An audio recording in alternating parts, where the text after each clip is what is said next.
पप्पू यादव।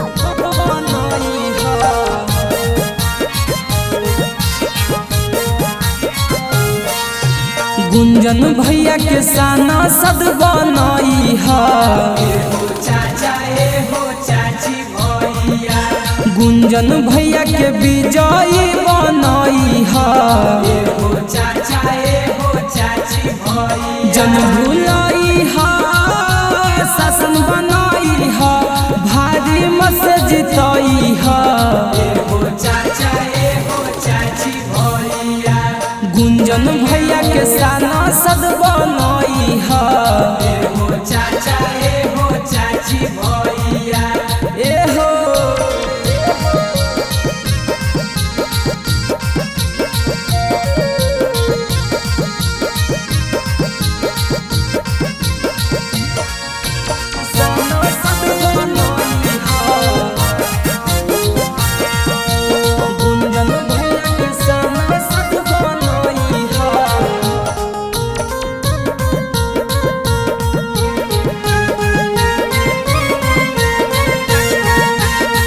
जे भी वादा कलखुन भैया सभे निभैथुन, हर एक दिन नया उम्मीद जगैथुन।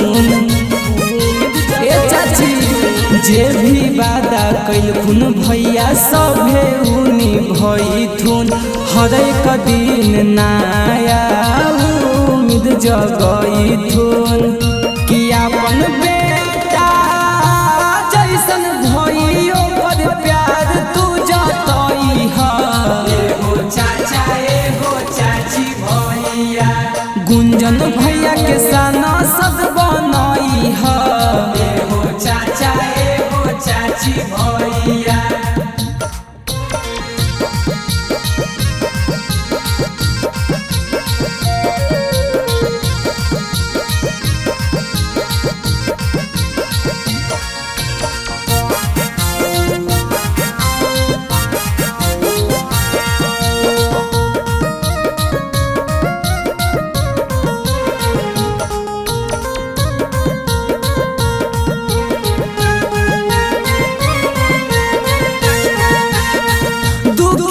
गरीबन के बनथुन दयावान जी, सभे विरोधियन के तोड़थुन गुमान जी,